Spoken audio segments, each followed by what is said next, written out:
guys, welcome back to our channel again. If you're new here, please don't forget to subscribe, like, and share our video for today. So today, it's our videos all about our house renovation process part 2. Ayan, update po kayo.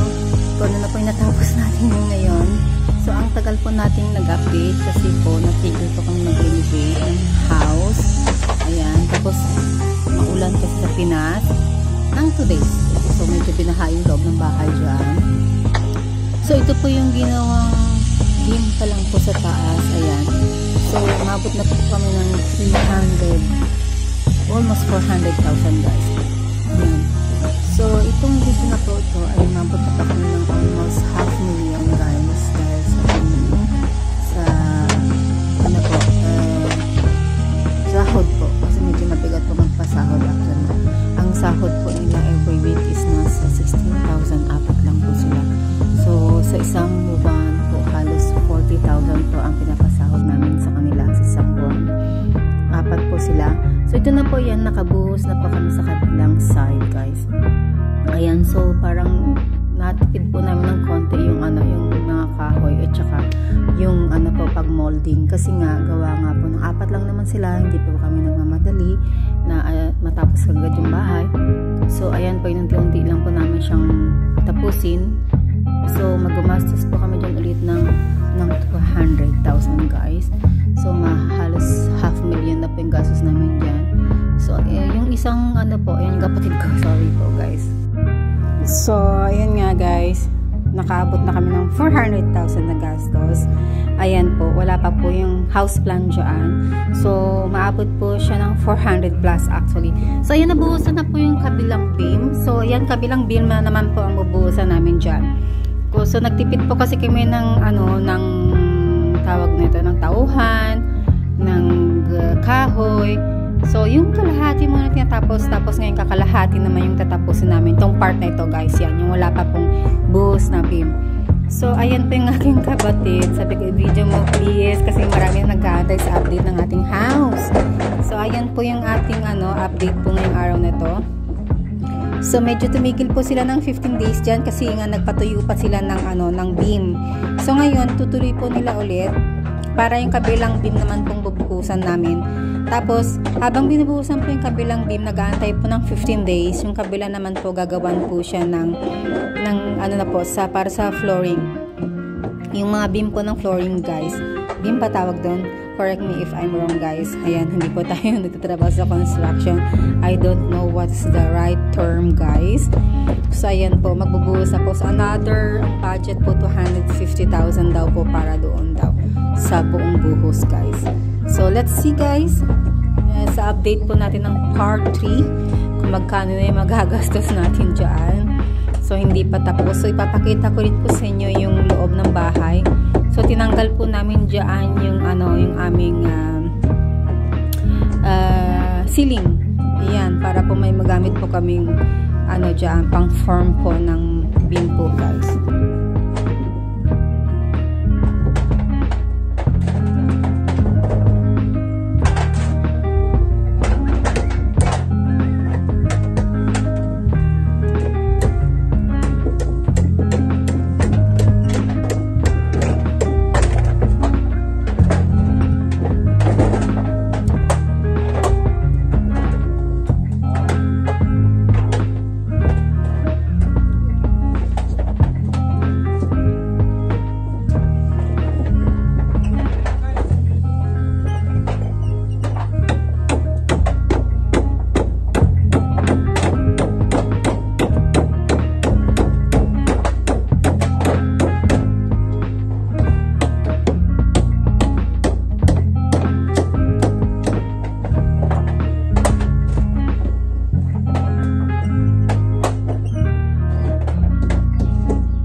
Gusto ko sa inyong ipakita ko na nangyari sa loob ng bahay, guys. Ayan po, natanggal na po yung mga partitions, guys.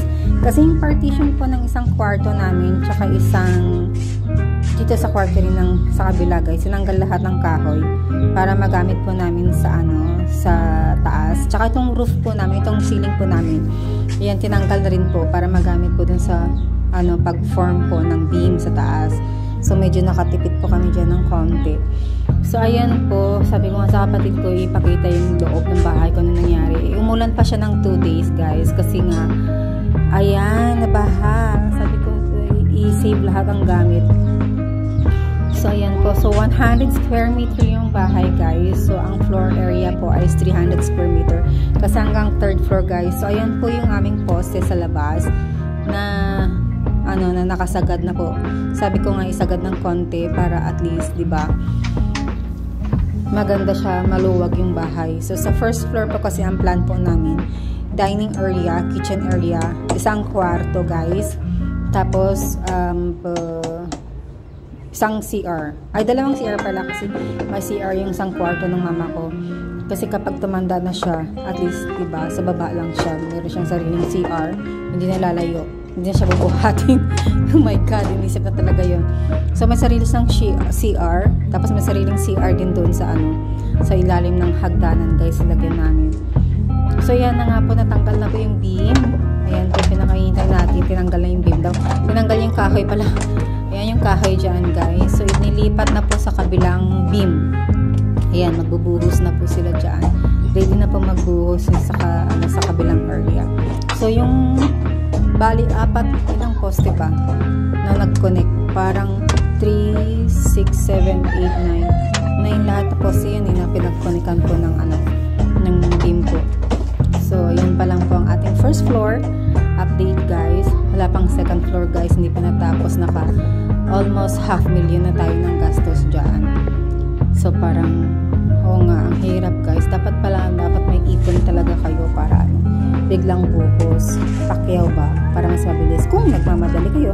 Pero pag hindi naman kayo nagmamadali, guys, na magbabahay, okay lang, kahit unti-unti nyo na para hindi rin kayo mabigatan sa sa gastos. Gaya po niyan ang aming per head 850 po yung namin ang mason, 850 per day.